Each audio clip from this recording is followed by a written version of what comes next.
The chipped formica of the diner booth felt cold under Leo Maxwell's forearms. He hadn't bothered with coffee, the metallic tang already coating his mouth from the lingering taste of regret. Saturday morning, and already circling the drain. The final score flashed in his memory like a brand. Oklahoma State 31, Kansas 28. A field goal at the buzzer. A missed opportunity, a $2,000 loss, $2,000. It wasn't the money, not exactly. It was the cascading effect.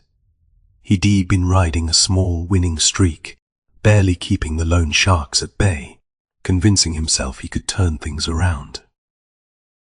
Now he was digging a deeper hole with a rusty spoon. He stared at the half-eaten plate of greasy eggs and toast. The appetite he'd possessed moments ago vanished. His cell phone buzzed, displaying his boss, Frank's, number. He ignored it. Frank would only want an update on the Henderson account, and Leo didn't have good news to deliver beyond his own self-inflicted financial woes. He was a crop consultant, or, more accurately, a glorified soil and plant medic. He told farmers what was wrong with their fields, and then sold them the solutions, specialized fertilizers, pesticides, the usual chemical cocktail.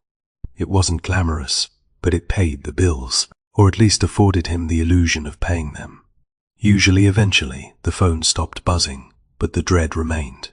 He needed to pull himself together. Henderson was a big account, a sprawling corn operation on the outskirts of Havenwood County. Losing Henderson because of a delay meant losing a significant chunk of his income, and possibly his job. He finished his eggs with grim determination and drove towards the Henderson farm. September in Iowa was usually postcard perfect to me. Clear skies, crisp air, the golden promise of the harvest. Today, though, a dull, oppressive haze hung over the landscape, mirroring the one in his own head. The Henderson farm stretched for nearly 1,000 acres, a sea of corn stalks, reaching for the clouded sky. Old Man Henderson, a taciturn guy who communicated primarily through grunts and the occasional wave of his hand, met Leo at the edge of the south field. "Got a problem," Henderson grunted, gesturing with a calloused hand. "Section 7, stunted growth. Doesn't make sense. Got the same treatment as the rest." Leo grabbed his equipment bag and followed Henderson into the field. The stalks initially looked normal, but as they moved deeper, Leo began to notice it.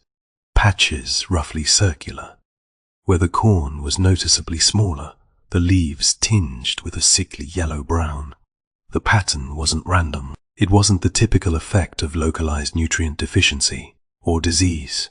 It was regular, almost deliberate. He crouched, examining the base of a stunted stalk. The leaves felt brittle, almost papery. He pulled out his handheld soil analyzer, running a basic nutrient test. Nitrogen, phosphorus, potassium, food. All within acceptable ranges. pH levels were normal. Nothing that explained this. "Looks healthy enough," Henderson said, his voice betraying a subtle skepticism. "The numbers are fine," Leo admitted, "but something's off. This pattern, it is too consistent for a natural occurrence." He moved to a nearby patch of healthy corn, comparing the two. The difference was striking. "I want to take some samples. Back to the lab. Comprehensive analysis, soil, plant, tissue, everything." Henderson grunted again, less dismissively this time. "Waste of money, probably." "Maybe," Leo said, forcing a professional tone. "But we need to rule things out. Better to be safe than sorry." Back at the office, a converted garage behind his ramshackle rental house, Leo prepped the samples. The lab results came back within 24 hours, confirming what he already suspected. Nothing. The soil composition was standard for the area. No unusual pathogens. No heavy metal contamination. The plant tissue showed no signs of disease or nutrient deficiencies. He stared at the report, frustration building. It made no sense. He ran the tests again, double-checking his equipment, his procedures, same result. He felt a familiar knot tightening in his stomach. He was either missing something obvious, or he was losing his touch. He called Frank. Frank, the Henderson account. The analysis came back clean, but I'm still seeing something out in the field, a pattern of stunted growth and discoloration. I think we need to do a more in-depth investigation. Frank's voice, crackling over the phone, was predictably unenthusiastic. Leo, Henderson's already questioning the cost of the initial tests. He is a tightwad. Another round of analysis will just make things worse and potentially lose us the account. But there is a problem, Frank. I've been doing this for 10 years. I can tell when something isn't right. Look, Leo, I appreciate your initiative, but sometimes a little bit of variation in a field is just the tsuti variation. Tell Henderson it is a minor issue, recommend a foliar feed, and move on. We've got other clients. Leo clenched his jaw. Frank's bottom-line approach was infuriating. He was treating the land and the farmers who depended on it like mere numbers on a spreadsheet. I'm not comfortable with that, Frank. We owe it to the client to identify the root cause of the problem. Comfortable, Leo. This isn't about comfortable. It is about staying in business. I need you to trust my judgment on this one. There was a steely edge to Frank's voice that brooked no argument. Tell Henderson what I said, and focus on getting that report finalized for the Peterson account. That is where the real money is. Leo hung up, his frustration simmering into anger. He wasn't going to let it go. He knew something was wrong, and he wasn't going to brush it under the rug to appease a penny-pinching client and a risk-averse boss. He just needed to figure out what. He decided to revisit the Henderson farm, to walk the field again, to look for anything he might have missed. He needed to see it with fresh eyes. The air was thicker today, heavy with moisture. The sun struggled to penetrate the cloud cover, casting long, distorted shadows across the cornfield. As he walked Section 7, he noticed Old Man Hemlock standing at the edge of the field, watching him. Hemlock was a fixture in Havenwood County, a weathered recluse who'd farmed the same land for over 70 years. He was known for his eccentricities and his encyclopedic knowledge of the local soil and its secrets. Most people dismissed him as a senile old coot, but Leo had always respected Hemlock's intuition. Leo walked over to him. "Afternoon, Mr. Hemlock." Hemlock's eyes, pale and rheumy, fixed on Leo. "You're looking at the sick patch, I reckon." "That is right. Trying to figure out what is causing it." Hemlock chuckled, a dry, rasping sound. "Caused by bad blood, boy. That is what caused it." Leo frowned. Bad blood, in the soil, been here for generations. This land, it remembers things. Things folks try to forget. Hemlock spat a stream of tobacco juice into the dirt. Used to be an Indian burial ground, you know. Before the settlers came, they say the spirits ain't too happy about being disturbed. Leo massaged his temples. He wasn't one for ghost stories, but Hemlock's words lingered in the air like the scent of damp earth. "You think it is supernatural? Ain't sayin' that," Hemlock said, his voice dropping to a conspiratorial whisper. "Just sayin'. Some things can't be explained by your fancy science. There is a darkness in this land, boy, a longing for what was lost. That corn, it is feelin' it."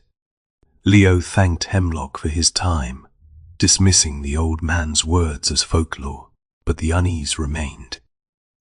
Back at the lab, he decided to run a different kind of test, a genetic analysis of the corn itself. It was a long shot, expensive, and outside the scope of his initial agreement with Henderson.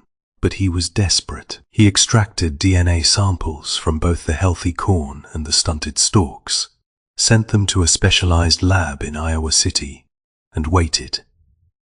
The results arrived late that night, displayed on his computer screen in a series of complex data points. He scrolled through the report, initially seeing nothing unusual. Then, he reached the final section, the genetic marker analysis. He froze. One particular marker, a sequence he'd never encountered before, was present in the stunted corn, but completely absent in the healthy plants. It wasn't a mutation, it wasn't a known variant. It was something else, something utterly anomalous. He reran the analysis, checking his work. The result was the same, a novel genetic sequence embedded in the DNA of the sickly corn, a sequence that shouldn't exist. He stared at the screen, a cold dread washing over him. It wasn't natural, it wasn't random, it was designed, and the more he looked at the data, the more he realized it wasn't just a minor anomaly. It was a pattern, a complex repeating pattern, woven into the very fabric of the corn's genetic code, an echoing sequence he distantly recognized from a previously obscure research paper on synthetic biology, something he'd dismissed as theoretical years ago, studying for his doctorate. The phone rang, startling him. It was Frank. Leo, Henderson called. He is threatening to pull the account. You told him what? That we needed more tests. Are you trying to get me fired? Frank's voice was tight with fury. Leo ignored the question. His gaze locked on the genetic sequence on his screen. He remembered a small footnote in that research paper, a cautionary warning about the potential dangers of uncontrolled genetic manipulation. Something about unintended consequences. Something about a propensity for rapid, unpredictable mutation. Leo, Frank's voice cut through his thoughts. Are you even listening to me? Leo finally answered, his voice cold and flat. Frank, I found something you need to know. What? What could be so important that it justifies jeopardizing a major client? Leo hesitated, his mind racing.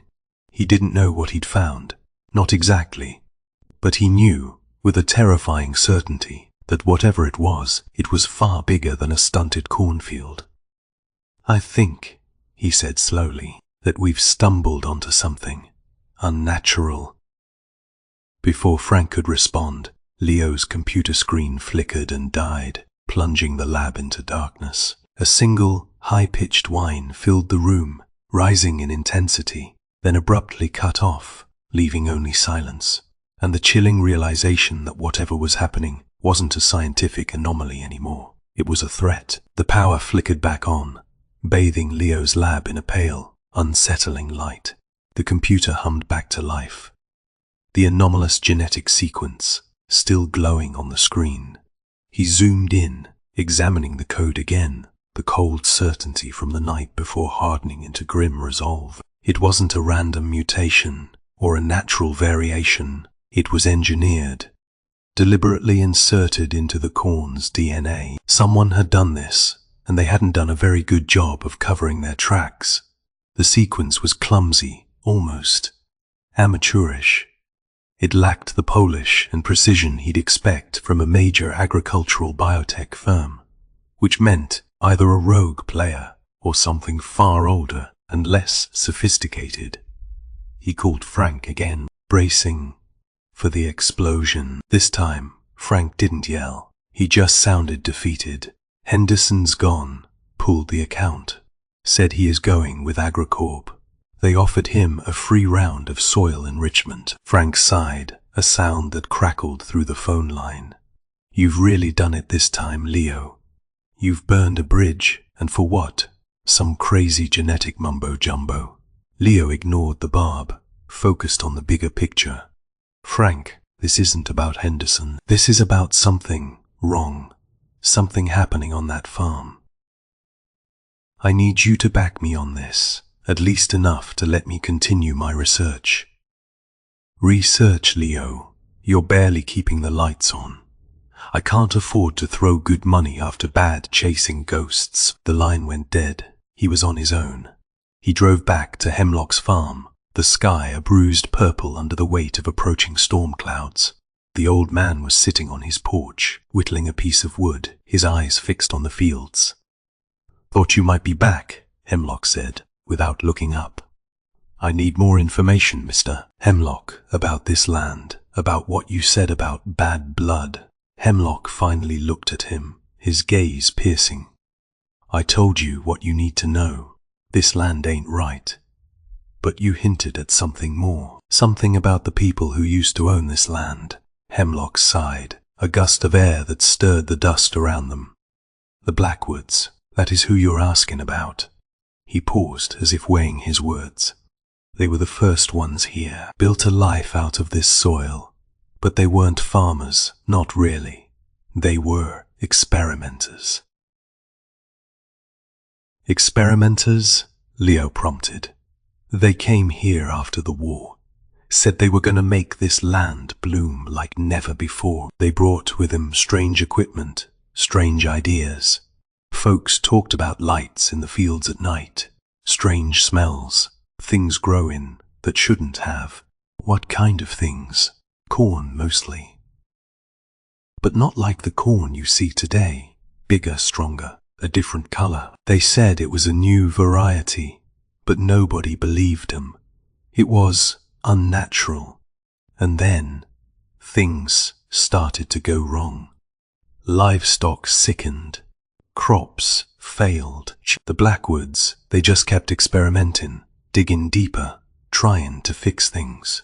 But they only made it worse. What happened to them? Hemlock spat again. They disappeared, packaged up and left in the middle of the night without a word. Sold the farm for a pittance. Folks said they were run out of town. Others said something else took them. Leo felt a chill run down his spine. The story was far-fetched, the kind of rural legend that thrived in isolated communities. But the timing, the location, it all felt unsettlingly relevant. He thought back to the genetic sequence, the clumsy precision of the alteration. The Blackwoods, with their post-war technology and their apparent disregard for consequences, fit the profile. A sudden, sharp pang of regret pierced through his focus. He remembered his own ambition, his own hubris. As a doctoral student at Iowa State, he'd been on the cusp of a breakthrough in genetic engineering, attempting to enhance crop yields through targeted gene editing. He'd rushed the process, skipped crucial safety protocols, desperate to prove his theory. The resulting mutated strain had caused a localized blight, devastating a test plot. The fallout had cost him his funding, his reputation, and nearly his career. He'd learned a harsh lesson that day. Playing with the building blocks of life came with a heavy responsibility, a responsibility the Blackwoods, it seemed, had ignored. He thanked Hemlock for his time, promising to keep him updated. Back at his lab, he focused his search on the Blackwood family, delving into county archives, old newspaper clippings, and land records. Hours melted away, fueled by coffee and a growing sense of urgency. He uncovered scattered references to the Blackwoods. Dr. Alistair Blackwood, a botanist with a shadowy past, and his wife, Evelyn, a biochemist who reportedly shared his unconventional views. They'd arrived in Havenwood County in 1952, purchased a large tract of land, and established a private research facility. Then, in 1968, they vanished.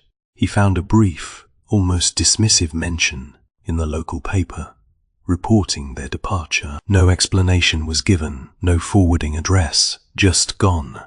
But buried deep within the archive, tucked away in a forgotten file, Leo found something else. A series of handwritten notes detailing a project codenamed Project Nightingale. The notes were cryptic, filled with scientific jargon and disturbing references to accelerated evolution and directed mutagenesis. One entry, dated 1965, caught his eye. Subject 7, exhibiting unexpected phenotypic changes, genetic instability increasing, potential for unforeseen consequences.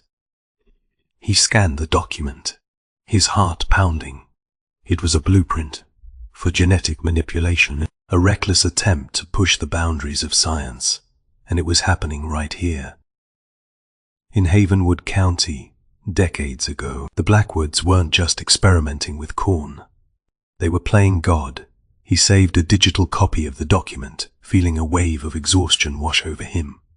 He needed to get some sleep to organize his thoughts, but as he turned off the lights, a strange scraping sound from outside pulled him back to reality.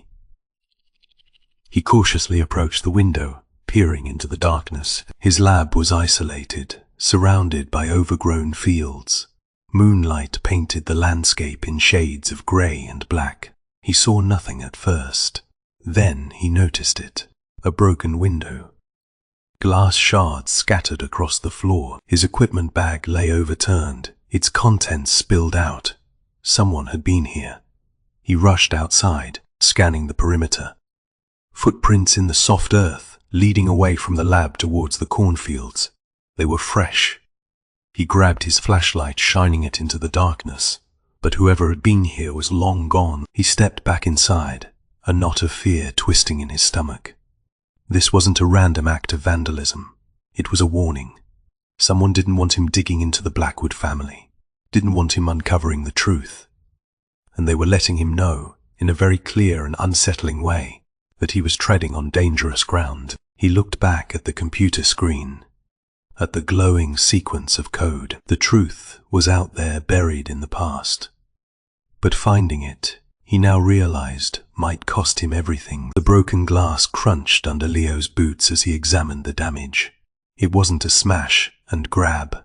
Whatever had happened wasn't about stealing equipment. It was about sending a message. A clear, chilling signal: stop looking. He called the sheriff's department. A man whose investigative skills peaked at locating lost dogs seemed unimpressed. Vandalism, huh? Probably just some kids, he said, his voice laced with boredom. We'll send a patrol car by, but don't expect miracles. Leo didn't bother arguing. He knew the local authorities wouldn't prioritize the concerns of a disgraced crop consultant, obsessing over decades.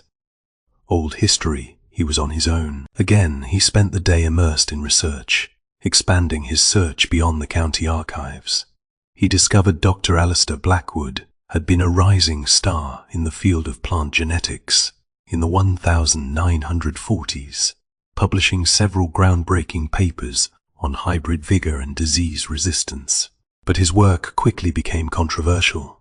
He championed radical techniques, advocating for aggressive genetic manipulation, dismissing concerns about unintended consequences. He'd been ostracized by the scientific community, accused of reckless ambition and a disregard for ethical boundaries. Funding dried up, his research was discredited, and he retreated to Havenwood County, purchasing the remote farm and continuing his work in seclusion. The more Leo learned, the more uneasy he felt. Blackwood wasn't just a scientist, he was an ideologue, driven by a dangerous belief in his own genius. He was determined to create perfect crops, immune to disease, resistant to pests, capable of yielding unimaginable harvests. And he seemed willing to do anything to achieve his goal. He tracked down a name mentioned in a faded newspaper article: Martha Elmsworth, a former lab assistant, who worked for the Blackwoods in the 1960s. She was now in her 80s, living in a remote cabin deep in the woods, a recluse haunted by the past. It took him hours to find her, navigating winding dirt roads and overgrown trails. Her cabin was small and dilapidated, surrounded by a tangle of weeds and decaying timber. Martha herself was frail and stooped, her eyes clouded with age and regret. "The Blackwoods," she whispered, her voice raspy with disuse. They were troubled people, brilliant, yes, but obsessed. Leo offered her a glass of water, patiently coaxing her to talk. She hesitated at first, clearly reluctant to dredge up painful memories, but eventually she began to speak, her words tumbling out in a fragmented stream of consciousness. Dr. Blackwood, he wanted to control life itself. He believed he could perfect nature, improve upon God's creation. He didn't care about the risks, he just wanted results. She described long hours in the lab, the smell of chemicals hanging heavy in the air, the strange experiments Blackwood conducted on the corn, injecting it with various compounds, exposing it to radiation. She talked about the increasing secrecy, the locked doors, the hushed conversations. He started working with other things too, she said, her voice dropping to a barely audible whisper. Not just plants. He wanted to see how far he could push the boundaries. He said it was for the good of humanity, but I knew it wasn't right. Leo leaned forward, his heart pounding. Other things? What do you mean? Martha's eyes filled with tears. I shouldn't talk about it, she said, shaking her head. It was a long time ago. I promised I wouldn't say anything. He pressed gently, assuring her that whatever she knew, it was important to bring it to light. Finally, she relented, her voice trembling with fear. He experimented on people, locals, folks who needed money. He offered them treatment for illnesses, experimental procedures. He said it was cutting-edge medicine, but it wasn't. It was bioengineering. He was trying to alter their DNA to make them stronger, healthier, but it went wrong, terribly wrong. She told him about patients who developed strange illnesses, who suffered horrific mutations, who simply disappeared. She claimed Blackwood had covered up his experiments, silencing anyone who threatened to expose him. He used the farm as a laboratory, a prison, she said, her voice choked with emotion.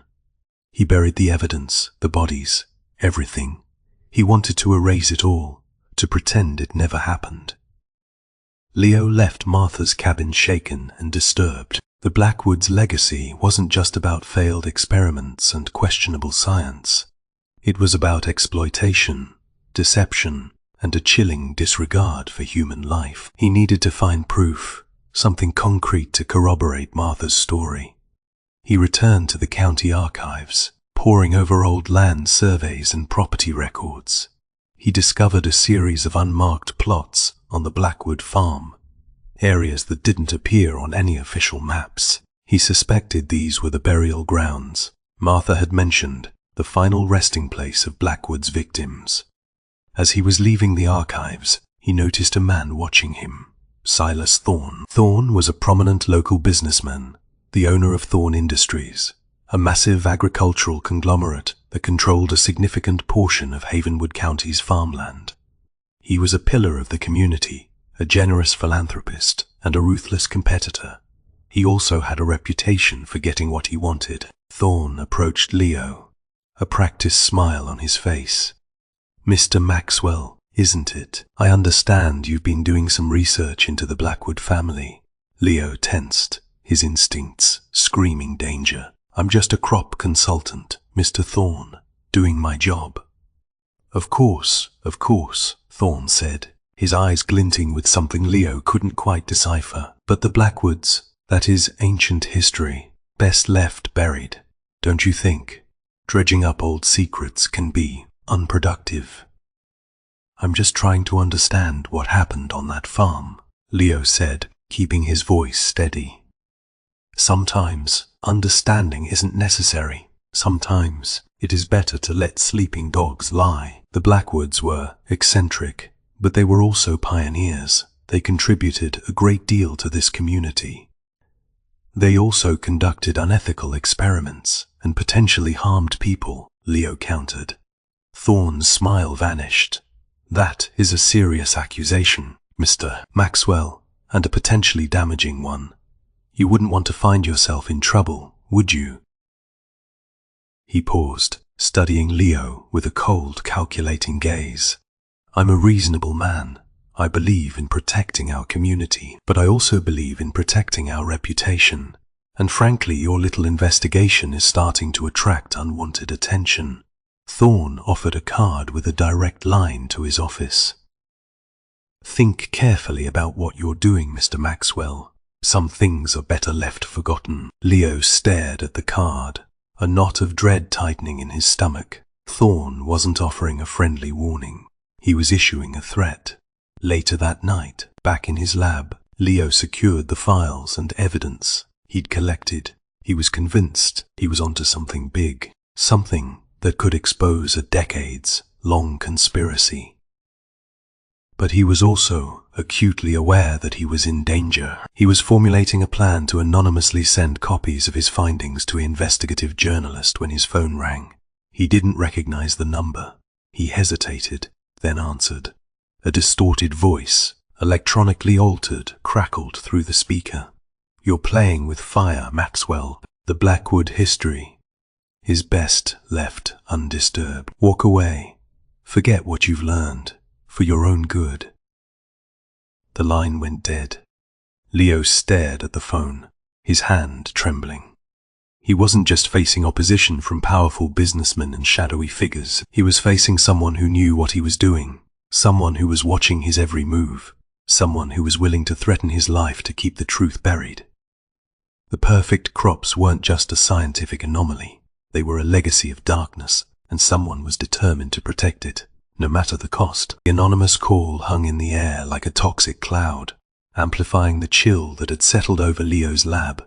He ran a trace on the number, but it was a burner phone, untraceable. He was being hunted, and his hunter was careful. He needed to understand Silas Thorne, focusing on Thorne Industries and its complex network of holdings. What he found was disturbing. Thorne wasn't just a local businessman. He was a major player in the agricultural industry, controlling vast tracts of farmland and holding significant investments in AgriCorp, a multinational biotechnology giant known for its aggressive research and questionable ethics. And AgriCorp had a direct connection to the Blackwood family. Old newspaper archives revealed that Dr. Alistair Blackwood had been a consultant for AgriCorp's predecessor company in the 1950s, providing them with his research on genetic engineering. The relationship had been severed after Blackwood's work became controversial, but the ties remained, albeit discreetly. Thorne, it turned out, was a descendant of one of AgriCorp's original founders. It was all coming together, forming a chilling picture. Thorne wasn't just interested in protecting the Blackwood legacy, he was actively benefiting from it. He was the keeper of the secret, the one who had resurrected Blackwood's research, and was now reaping the rewards.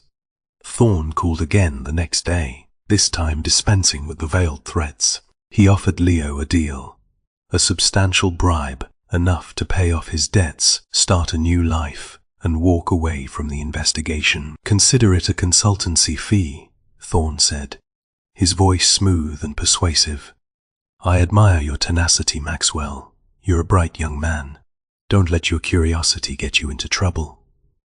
Leo felt a surge of anger. "You think you can buy me off? I'm offering you a way out, Mr. Maxwell, a way to protect yourself and your future. Think about it. This is a small town. Stirring up trouble won't do you any good. I won't be complicit in covering up what happened here," Leo said, his voice tight with resolve. "I'm not going to let you get away with it." Thorne's tone hardened. "You're making a mistake, Maxwell. A grave mistake. You're messing with forces you don't understand, and you'll regret it." He hung up without another word. Leo knew instinctively that Thorne wasn't bluffing. He was a powerful man with deep pockets and a ruthless streak. Leo was outmatched, outgunned, and increasingly isolated. He started tracking the mysterious harvests from Henderson's farm and others in the county. He noticed unmarked trucks arriving under the cover of darkness, loading up with corn stalks, not the kernels themselves, but the entire plant. The shipments were being routed out of state, heading towards AgriCorp facilities in the Midwest.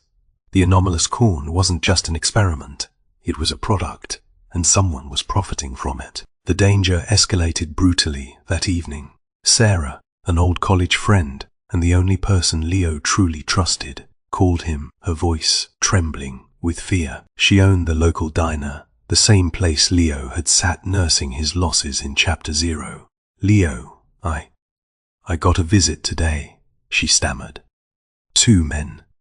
They didn't say much, just asked about you, about what you've been asking around town. They were unpleasant. They mentioned my son, Ben. They knew his name, his school. Leo felt a wave of nausea wash over him. They were targeting his loved ones. He'd thought he could compartmentalize his investigation, keep it separate from his personal life. But Thorne had shown him just how wrong he was. This wasn't just about him anymore. It was about protecting Sarah and her son. He told her to report it to the sheriff, but she was too scared. They warned me not to involve the authorities, Leo. They said it would be worse if I did. He wanted to lash out, to confront Thorne, to put an end to this nightmare, but he knew he couldn't. He was too vulnerable, too exposed. He needed a plan, a way to gather evidence, to expose Thorne's operation without putting himself or Sarah Tined in further danger. But the stress, the fear, the constant pressure began to unravel him. He hadn't felt the urge in months, but the familiar itch was back. To chase the adrenaline rush, to temporarily escape his mounting problems. He found himself at the racetrack, placing bets, losing money, chasing his losses, spiraling downwards into a self-destructive cycle. It was a weakness he thought he'd overcome, but Thorne had expertly exploited it. He was falling apart, losing control, and he knew with a sickening certainty that if he didn't get a grip, he wasn't just going to lose his investigation, he was going to lose everything. He needed to find concrete proof, something irrefutable that would expose Thorne and AgriCorp's operation. He remembered the unmarked plots on the Blackwood farm, the potential burial grounds, but he couldn't go to the police. He couldn't trust anyone. He had to take matters into his own hands. Under the cover of darkness, he drove back to the Blackwood farm, bypassing the main road and navigating through the dense woods. He parked his truck on a secluded dirt track and made his way on foot towards the suspicious area. He'd been studying the property maps, memorizing the layout.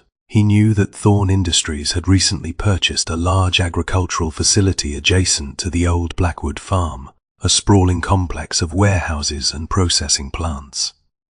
It was the logical place to conceal illegal activities, scaling the perimeter fence and slipping into the shadows. The place was eerily quiet, devoid of any visible security. He moved cautiously, staying close to the buildings, listening for any sign of activity. He found what he was looking for. A warehouse that wasn't on any of the official blueprints, a nondescript structure hidden behind a row of silos. He jimmied the lock, slipped inside, and flipped on his flashlight. The warehouse wasn't filled with corn. It was a laboratory, a fully equipped state-of-the-art genetic research facility, complete with sophisticated equipment, cryogenic storage units, and rows of computers displaying complex genetic data. It was clear that Thorne had secretly resurrected the Blackwood's experiments, continuing their work in the shadows. He began to examine the data on the computers, scrolling through files and research reports. He found evidence of extensive genetic manipulation, focusing on the anomalous corn, along with disturbing references to enhanced growth rates and increased pest resistance. The Blackwood's obsession with perfecting nature had been revived. Then he stumbled upon a hidden directory, password protected. He tried a few obvious passwords, but none worked. He spent precious minutes cracking the encryption, finally gaining access. The files inside were even more disturbing. Detailed experimental logs documenting unethical testing on animals and humans. Reports on the effects of the genetically modified corn on various organisms, with chilling observations about unpredictable mutations and long-term health consequences. The Blackwoods hadn't just been experimenting with plants. They'd been conducting clandestine human trials, using the local population as guinea pigs. And then he found it. A document outlining Project Chimera, a top-secret initiative aimed at creating a new genetically engineered strain of corn capable of adapting to any environment, resistant to any disease, and producing unprecedented yields. But the document also contained a warning. potential for uncontrolled proliferation, risk of ecological disruption, containment protocols essential. As he was downloading the files, he heard a noise, footsteps approaching. He quickly shut down the computer, extinguished his flashlight, and dove behind a stack of crates, his heart pounding in his chest. A figure appeared in the doorway, silhouetted against the warehouse's dim interior lights. It was Silas Thorne, and he wasn't alone. He was accompanied by two large, imposing men, their faces grim and determined. "Well, well, well," Thorne said, his voice dripping with menace. "Looks like we have a visitor." He paused, then smiled, a chilling expression that sent a shiver down Leo's spine. "I suppose you've seen enough, Mr. Maxwell." The air in the warehouse crackled with tension. Thorne's voice sliced through the silence, devoid of any pretense of civility. "I underestimated your persistence, Maxwell. A foolish mistake." Leo remained hidden, clinging to the shadows. He'd been a fool to think he could expose Thorne without facing a reckoning. Now, cornered in the heart of the conspiracy, he knew his life hung in the balance. "You've stumbled upon something you weren't meant to see," Thorne continued, his voice echoing in the cavernous space. "Something that will change the world, and not for the worse, despite what you might think. Change the world." "You're playing God, Thorne, repeating the mistakes of a madman," Leo retorted, stepping out from behind the crates. He knew he was walking into a trap, but he refused to cower. Thorne's security team, two hulking figures named Briggs and Kincaid, moved to intercept him. Leo braced himself for a fight, but Thorne held up a hand, stopping them. "Let's not be hasty," he said, his eyes fixed on Leo. "I've been patient, reasonable. I offered you a way out. You chose to be difficult. This isn't about me, Thorne. It is about what you're doing. You're unleashing something dangerous on the world, that corn. It is not natural. It is not safe," Thorne chuckled. "Safe. Safety is a luxury. Maxwell, the world needs food. It needs efficiency, and AgriCorp under my guidance is going to deliver it." Blackwood had the vision, but he lacked the business acumen to bring it to fruition. "I am simply finishing what he started." He gestured towards the rows of equipment, the glowing screens displaying complex genetic sequences. "We've perfected his work, Maxwell. We've created a corn strain that is resistant to every known blight, immune to every pest. Yields are tripled. It is a revolution. A revolution built on lies and exploitation," Leo said, his voice trembling with anger. "You're manipulating the very building blocks of life, and you have no idea what the consequences will be." "Consequences are manageable," Thorne dismissed, "and the benefits far outweigh the risks. Imagine a world without famine, a world where everyone has access to affordable food. That is what I'm building, Maxwell. You're too short-sighted to understand. You're not building anything. You're creating a monoculture, a genetic time bomb. One disease, one mutation, and the entire food supply could collapse." Thorne's patience finally snapped. "Enough. You've talked too much." He nodded to Briggs and Kincaid. "Take care of him." The two men lunged forward, their movements swift and brutal. Leo dodged the first blow, but Kincaid caught him off guard, driving a fist into his stomach. He doubled over, gasping for air. Briggs moved in for the kill, raising a heavy wrench above his head. Leo rolled aside, narrowly avoiding the blow. He scrambled to his feet, adrenaline coursing through his veins. He was no match for these two in a straight fight. But he had to buy himself time. He grabbed a metal stool and swung it at Briggs, connecting with his shoulder. Briggs grunted in pain, momentarily stunned. Leo seized the opportunity, sprinting towards a nearby workstation. He frantically searched for a secure storage unit, desperate to salvage a sample of the modified corn. He found it, a cryogenically sealed vial labeled Chimera -7. As he snatched the vial, Kincaid tackled him, sending them both crashing to the floor. The vial slipped from his grasp, rolling across the concrete floor. He lunged for it, ignoring the pain searing through his body. He reached the vial just as Thorne approached, his face contorted with rage. "You're a fool, Maxwell.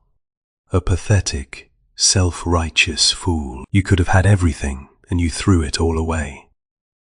Thorne kicked the vial away, sending it skittering across the floor. Briggs and Kincaid closed in, their faces grim.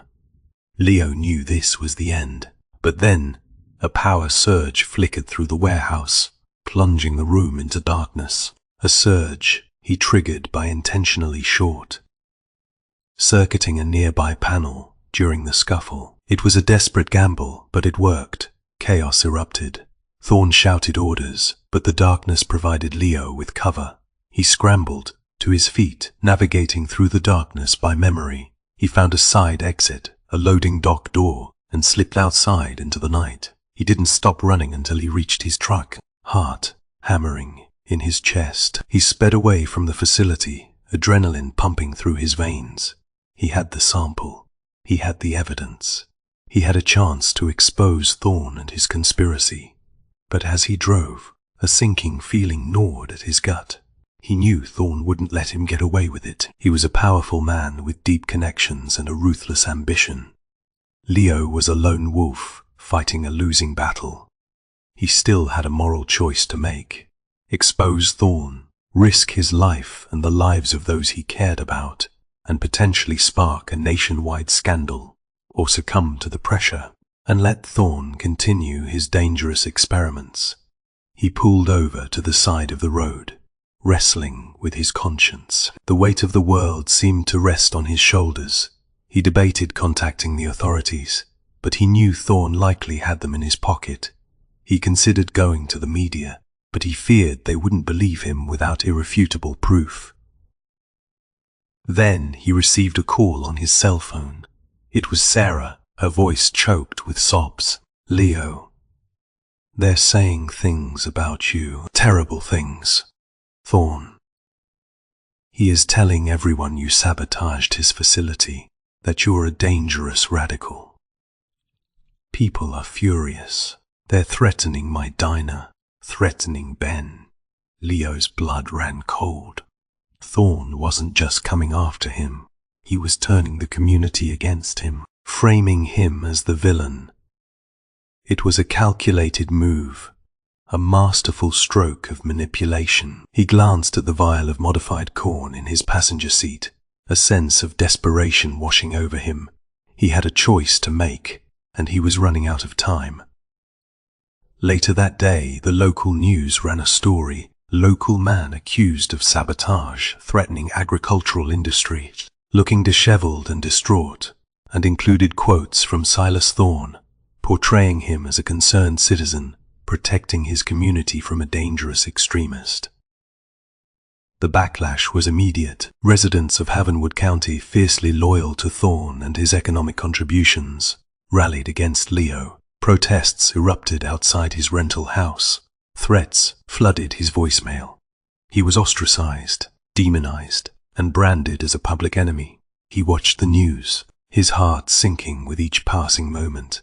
He'd walked into a meticulously crafted trap, and Thorne had sprung it with ruthless efficiency. The evidence he'd gathered, the truth he held in his hands, were now overshadowed by a carefully orchestrated campaign of misinformation.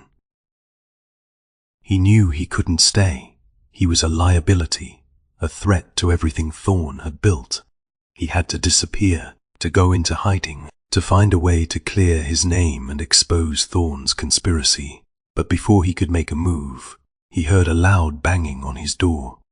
It was Deputy Miller, accompanied by 2 armed officers. "Leo Maxwell," Miller said, his voice grim. "You're under arrest for sabotage, property damage, and endangering public safety." Thorne had won, for now, but Leo knew with a chilling certainty that this wasn't over. The battle had just begun. The steel of the handcuffs bit into Leo's wrists, a cold reminder of his predicament. Framed, vilified, hunted.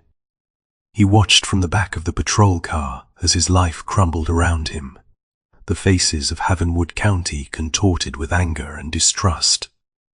Thorne had successfully painted him as the villain, and the community had eagerly embraced the narrative. Deputy Miller, looking distinctly uncomfortable, offered a perfunctory explanation of his rights. Just routine procedure, Maxwell. Thorne Industries is pressing charges. We have to investigate. Leo didn't bother arguing. He knew the system was rigged. That justice had already been compromised. He needed to escape, to disappear, to fight back on his own terms. He managed to convince Miller to let him make a single phone call. He dialed Martha Elmsworth's number, hoping she might have a safe place where he could lay low. She agreed, her voice frail but resolute. Come to the cabin, Leo. They're watching everything. He was released on bail, an exorbitant amount secured by a loan from Martha, with strict instructions to stay within the county, a thinly veiled attempt to keep him contained, to prevent him from fleeing. He ignored it under the cover of darkness. He slipped away, heading for Martha's cabin, a ramshackle sanctuary hidden deep in the woods. She and old man Hemlock were his only allies now, the only ones who hadn't succumbed to Thorne's propaganda. They've got you good and twisted in their narrative, boy, Hemlock said, his voice raspy with concern. Thorne's a master manipulator. He owns this town. Martha, her hands trembling, brewed a pot of strong coffee. We need to find proof, Leo, something concrete that will expose Thorne for what he is. They spent days poring over the evidence he'd managed to salvage, the genetic data, the experimental logs, the damning photographs. But every attempt to leak the information to the outside world was met with resistance. Local newspapers refused to run the story, citing lack of credible sources and potential legal repercussions. National media outlets ignored his emails and voicemails. Thorne's influence was far-reaching. He controlled the narrative, and no one dared to challenge him. The community, fueled by misinformation and economic dependency, had turned against Leo with a fervor that bordered on fanaticism. Protesters picketed his rental house, now abandoned, carrying signs denouncing him as a saboteur and a threat to our livelihood.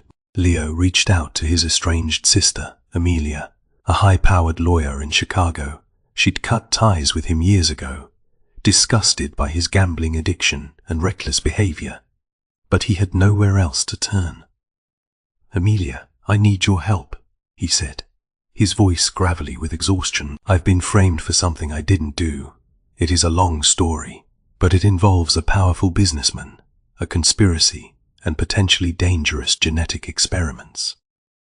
There was a long silence on the other end of the line. Leo, I don't know. I haven't spoken to you in years. I'm not sure.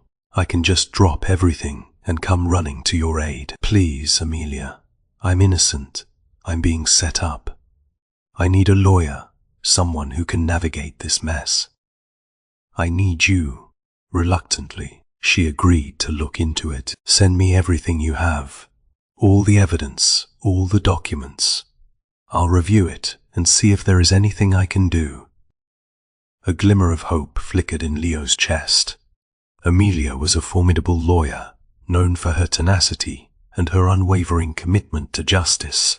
If anyone could help him, it was her. The annual Havenwood County Fair was in full swing, a celebration of rural life and agricultural abundance. Thorne, predictably, was the guest of honor, lauded as a community benefactor and a champion of innovation. Leo knew he couldn't stay hidden any longer. He had to confront Thorne, to expose him publicly, to force him to answer for his crimes. He and Hemlock devised a plan to infiltrate the fair, to broadcast the evidence to the community using Hemlock's antiquated but functional ham radio equipment. They arrived at the fairgrounds, disguised as farmhands, blending into the crowd. Hemlock set up the radio transmitter in a secluded barn, while Leo made his way towards the main stage, where Thorne was delivering a speech. "We are on the cusp of a new era in agriculture," Thorne was saying, his voice booming through the loudspeakers. "An era of abundance, of sustainability, of prosperity for all, and AgriCorp is proud to be leading the way." Leo pushed through the crowd, reaching the front of the stage. He grabbed a microphone, interrupting Thorne's speech. "That is a lie," he shouted, his voice echoing across the fairgrounds. "Thorne is poisoning this community. He is conducting dangerous genetic experiments, risking the health of our families and the future of our land." The crowd erupted in outrage. Thorne's security team descended upon Leo, attempting to subdue him. Hemlock, meanwhile, began broadcasting the evidence over the ham radio, detailing Thorne's illegal activities and the Blackwood family's dark history. A chaotic brawl ensued. Leo fought back against his attackers, dodging punches and struggling to maintain control of the microphone. The crowd was divided, some siding with Thorne, others listening intently to Hemlock's broadcast. Thorne, his face contorted with fury, ordered his security team to silence Hemlock. A struggle broke out in the barn, the radio transmitter crashing to the floor. Just as Leo was being overwhelmed by Thorne's security team, a voice rang out from the crowd. "Stop! Everyone! Stop!" It was Amelia, accompanied by a team of federal investigators. She had arrived, armed with a search warrant and a damning collection of evidence. "Silas Thorne," Amelia announced, her voice cold and authoritative. "You are under arrest for conspiracy, fraud, and violation of environmental regulations." Thorne, stunned and defeated, offered no resistance. His reign of terror was over. But as the federal agents began to secure the fairgrounds, Amelia approached Leo, a concerned expression on her face. "I've been reviewing the Blackwood family history," she said, her voice low. "I found something interesting. A hidden clause in Alistair Blackwood's will. It stipulates that if his research is ever used for unethical purposes, control of his patents and all associated assets reverts to a designated trustee." She paused, her eyes meeting Leo's. "And that trustee is your grandmother, Leo, your mother's mother." Amelia handed Leo a copy of the will, the crucial clause highlighted in red. He stared at the document, his mind reeling. All this time, the key to unraveling Thorne's conspiracy had been hidden in plain sight, entrusted to a woman he barely knew. It was a turning point, a chance to reclaim control, to protect the land, and to ensure that the Blackwood legacy wouldn't be defined by greed and exploitation. But as he looked out at the faces of Havenwood County, still divided and uncertain, he knew that the fight for justice was far from over. The seeds of doubt had been sown, and it would take more than just an arrest to heal the wounds that Thorne had inflicted. The exposure had begun, but the fallout was just starting to bloom. Courtroom was packed, a sea of faces reflecting the fractured state of Havenwood County. Silas Thorne, once a titan of industry, sat slumped at the defendant's table, his empire crumbling around him. Amelia, sharp and composed, delivered the closing argument, laying bare the extent of Thorne's deceit and exploitation. "The evidence is irrefutable," she stated, her voice resonating with conviction. Mr. Thorne knowingly continued the unethical experiments of Alistair Blackwood, prioritizing profit over safety and jeopardizing the health of this community. She presented Blackwood's will, the hidden clause a damning indictment of Thorne's actions. According to this document, control of Blackwood's patents rightfully belongs not to Thorne Industries, but to Mrs. Eleanor Vance, Leo Maxwell's grandmother. The revelation sent a ripple of shock through the courtroom. Thorne's carefully constructed façade had finally shattered. The jury deliberated for less than 2 hours. The verdict, guilty on all counts. The fallout was swift and decisive. Thorne Industries was seized by the federal government, its assets frozen. AgriCorp distanced itself from the scandal, launching an internal investigation. and experiencing a significant drop in stock value. The anomalous corn, discovered growing in vast, hidden fields surrounding the Thorne facilities, was immediately quarantined and subjected to rigorous testing. A biohazard team worked tirelessly to contain the genetically modified strain, implementing strict protocols to prevent further spread. The initial reports were cautiously optimistic. The modified corn hadn't cross-pollinated with native varieties on a large scale, but the potential for long-term ecological disruption remained a serious concern. Leo, exonerated of the sabotage charges, stood outside the courthouse, blinking in the afternoon sunlight. The weight of the past few weeks, the fear, the betrayal, the relentless pursuit, finally lifted. He was free, but deeply scarred. He found his grandmother, Eleanor Vance, a woman he barely knew, waiting for him. She was a small, wiry woman with a steely gaze that belied her age. "So," she said, offering a small smile, "it seems your grandfather and I were more prescient than we realized. We knew Blackwood was dangerous. We just didn't know how far his influence would reach."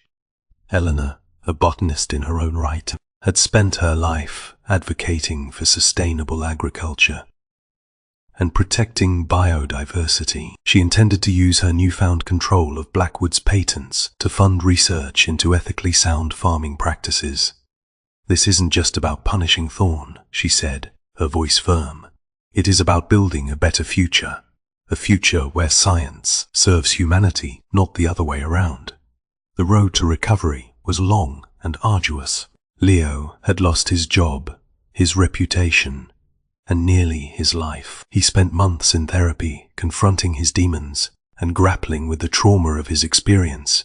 He also made a difficult but necessary decision. He entered a rehabilitation program to address his gambling addiction. It wasn't easy. The urge to escape, to numb the pain, was always there. But this time, he had a support system, Eleanor, and a newfound sense of purpose. He realized that his expertise in crop science could be used for good, to help farmers adopt sustainable practices, to protect the environment, and to ensure food security. He started a small consulting business, focusing on organic farming and regenerative agriculture. It wasn't glamorous, and it didn't pay as well as his previous job, but it was honest work. He was finally using his skills to make a positive difference in the world. He visited Martha Elmsworth and Old Man Hemlock frequently, sharing updates on the investigation and thanking them for their unwavering support. They were the unsung heroes of the story, the ones who had risked everything to expose the truth. As the investigation wound down, a sense of normalcy began to return to Havenwood County. The land, scarred but resilient, began to heal. Farmers cautiously replanted their fields, adopting new, sustainable methods.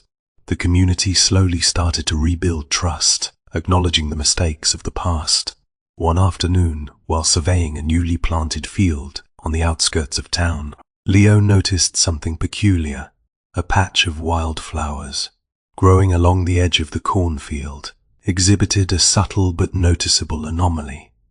Their petals, normally a vibrant shade of purple, were tinged with an unusual iridescent sheen. He examined the flowers closely, using a handheld spectrometer to analyze their pigment composition. The results were unsettling. The wildflowers contained trace amounts of the modified genetic material from the anomalous corn. A cross-pollination, a subtle mutation. The containment protocols had been effective, preventing widespread contamination, but the genetic anomaly hadn't been entirely eradicated. It had found a way to survive, to adapt, to integrate itself into the natural ecosystem. He carefully collected a sample of the mutated wildflowers, his mind racing. Had they truly contained the threat? Or was this a sign of things to come, a warning that the legacy of Alistair Blackwood and Silas Thorne would continue to haunt the land for generations? He knew the answer wasn't simple, and it would require ongoing vigilance. He stared out across the field, the setting sun casting a long shadow over the landscape. He had fought a desperate battle and he had won. But as the iridescent petals of the wildflower shimmered in the fading light, he realized that the fight for a sustainable future, for a world where science served humanity, was far from over. The will had been read, the truth exposed, but nature, in its infinite complexity, always held a few secrets of its own.